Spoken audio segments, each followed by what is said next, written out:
Hey guys, what's up? So today I am going to do something kind of different, but I want to do it every month. So I am really sorry I could not post last week, and I was planning on doing this video last week actually. So I'm a little bit off schedule for my TBRs this month, but I hope that's all good. And I might sound a little funny, I have a cold right now, so just bear with me a little bit. If you like this video, please give it a thumbs up and subscribe down below. Without further ado, let's get started. So the book I am going to be reviewing this month for my TBR is The Invention of Hugo Cabaret by Brian Selznick. I really enjoyed this book. I had a couple of concerns with it going in because its format is a lot different. So see, there's writing in it, but it's kind of, there's not a lot, and then sometimes there are some pictures and all that type of stuff. So I was a little nervous going in about it because I don't really tend to like pictures in my books.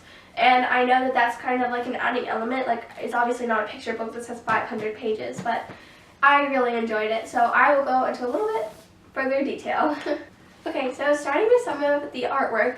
This artwork was so cool. It was very detailed, and I love to kind of see what the characters look like, because actually one of my favorite parts of reading books is kind of deciding what my characters are going to look like, because you get descriptions of them, but you have to really think about what you want the character to look like. Do you want them to be taller? Do you want them to be shorter? You get to pick what you want. So in this book, I thought it was kind of weird because they kind of made it so you didn't get to pick. You knew exactly what everybody looked like. And I kind of thought it was cool, and I also kind of thought it was a little weird. So I thought it was cool because it was kind of like a mixture between a movie and a book. It was really cool though, because I like to get to see how the author wanted me to see it. It was very precise. Like, I knew all times what was happening, and I liked it also because it told the story through the pictures. It didn't tell the story in words and then tell the story in pictures. So I really enjoyed that. I kind of hopped around a little bit, and it also made it a very quick read. But what I didn't like about it was I felt like sometimes I just needed words. Like, I wanted it to be more descriptive, and I wanted it to be like in the character's perspective more. So at some points I really liked having the pictures, and at some points I kind of wished that it was words. But I have never seen the movie of this, and there is definitely a movie, so maybe if I watch the movie it'll kind of clear my mind as to why the author put pictures where he did. Okay, so onto the book itself.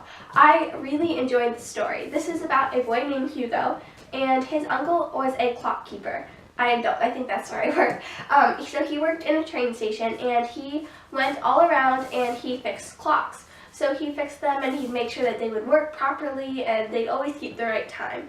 And I, for one, did not know that was a job. I thought that you could just let the clock be the clock, but I guess not, especially if it was like really big ones. So once his uncle stopped coming, he was left alone, and he had to figure out how to run the clocks by himself so he could make sure that if his uncle came back, they wouldn't be in bad shape and he wouldn't be fired from his job.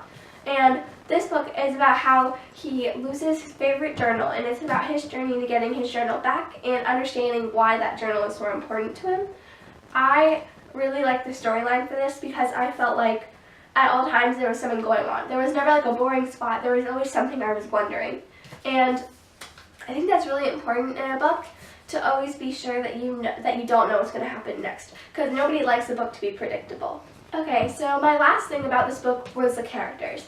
I thought these characters were so cool. It was like they were one of a kind. Each character had their own kind of spunk, own kind of personality, and I thought the author did a really good job making sure that we knew that personality, and that even though if there are pictures, you can always tell what the person is thinking. So I can use this as an example. You can really, it's just a picture, but you can tell everything about this character at this point in the book. You can tell that he's looking behind him, he's nervous, he's trying to figure out something. You understand kind of where he's coming from, and I think that that's actually pretty hard to do, going back and forth from words to pictures. So I did think that was really cool, and that the author did a really good job picking out illustrations that really matched his book. And I also really liked Isabel. She was my favorite character. She is the girl that helps Hugo on his mission, and I thought that she was so empowering. She was super, super, super awesome. I thought that, like, if I was him, I would definitely want a friend like that, and she kind of reminded me of myself. So if you enjoy kind of all sorts of, like, magic and all sorts of stuff like that, then you're really going to like this, because I feel like it's kind of like, it caters to all audiences. Like, you get the picture side for if you're an artist or if you really like illustrations, and then you get the word side to where you can still understand the storyline and everything that people are thinking, and then all of the characters are just so relatable. You'll at least find one that you really, really like. So for the end of all of my in-depth reviews at the end of the month for my TBRs, I am going to give each book a rating 1 out of 5. And I think that this book was a 3.5. See, I really enjoyed it, but I think something that really caught me up was having the pages be shorter and the illustrations being a little too much for me. But overall, I really enjoyed this book, and I definitely recommend it to somebody who is just trying to start out reading and really get into books more, because I feel like this one was easy to follow and always was spiking my memory of the book and my curiosity. So yeah, I hope you guys enjoyed this video.